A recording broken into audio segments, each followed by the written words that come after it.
The first console I ever owned was the Sony PlayStation when I was 7 years old. Then I received the PlayStation 2 several months afterwards. What surprised me when I first got it was that I could play my hard-earned PS1 games on this new piece of kit.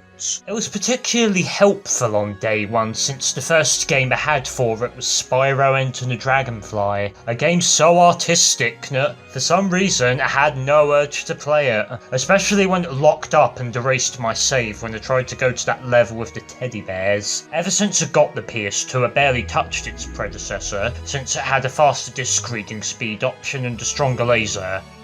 Well, most of the time.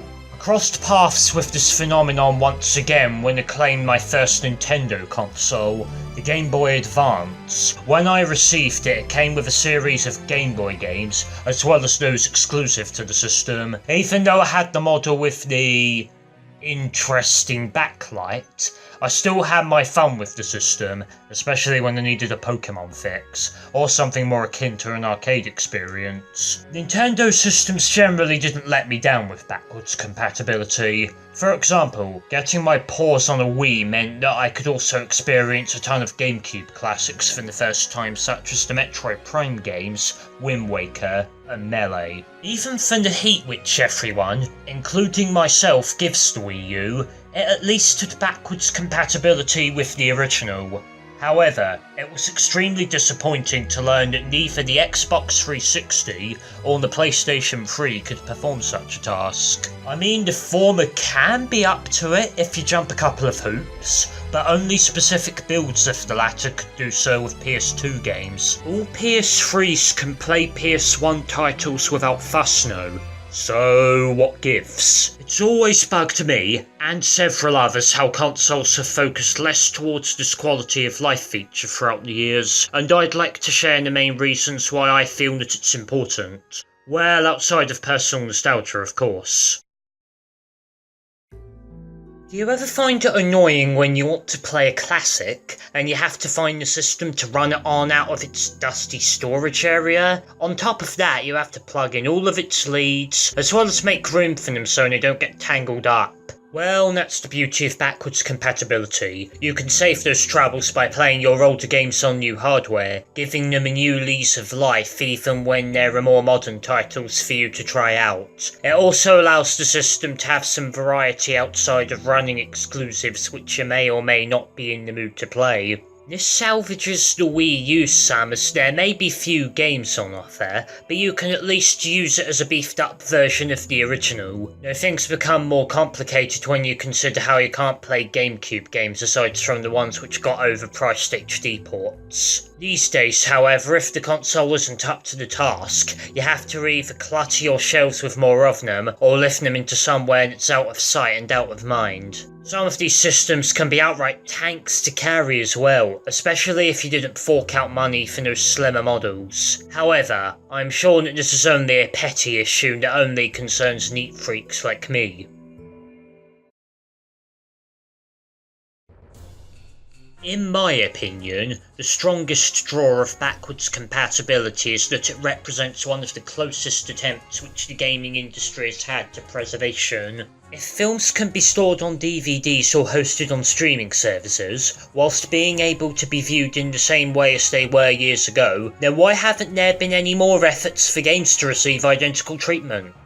Instead, we have to cross our fingers and pray that our favourite classics will be ported without any unnecessary sacrifices. This is why most people turn to ROMs. Now, I'm not trying to condone game piracy. I'm just trying to say that if people who don't have jobs in the industry are able to rip a game and store it in its original state, then what's taking developers who actually own the rights?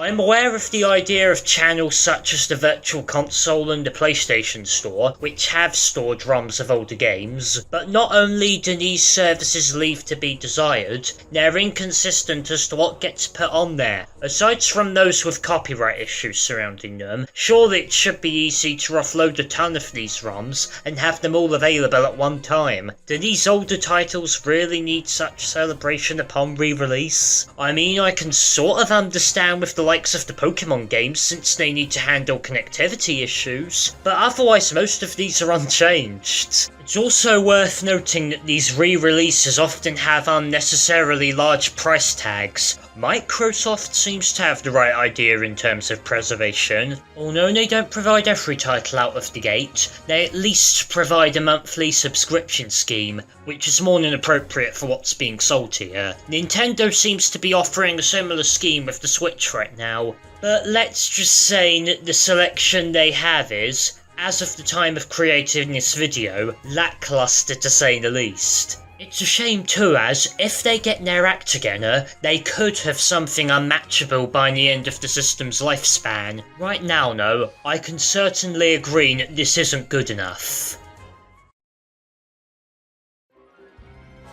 You might be thinking that this is some kind of attack on game companies for not giving me what I want. Although surprisingly enough, there is a degree of rationale behind the decisions against backwards compatibility. Sony in particular would rather produce lasers that can read Blu-ray discs instead.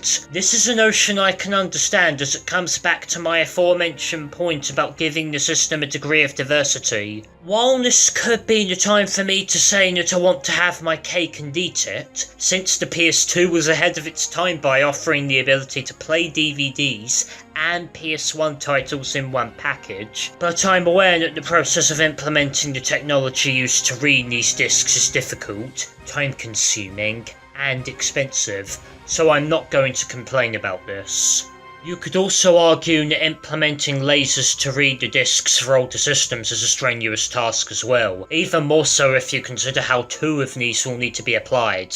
The companies providing these systems probably wanted to sacrifice this feature in trade for implementing online functions, as well as other additions which make a console more akin to a personal computer. Most of these are presumably equally as taxing to apply as backwards compatibility. I do believe that one day backwards compatibility will make a return, especially considering how dependent the current market is on reliving nostalgia from various eras. I'm not certain when this will be, although it will probably be at a time when this technology becomes an easier and cheaper consideration. Although depending on how the Switch's scheme takes off, we could see something similar to that in the near future, considering how Nintendo's rivals are commenting on the system's positive influence. Right now, no, I suppose that all I can do is wish. Though while it would be nice to see the return of this quality of life feature, I do understand that the developers aren't neglecting it out of sloth. What's considered for a console probably involves a countless amount of meetings while it's still on the drawing board, and the final ideas may require several tests to ensure stability. After all, creating a fully functioning system is hard work.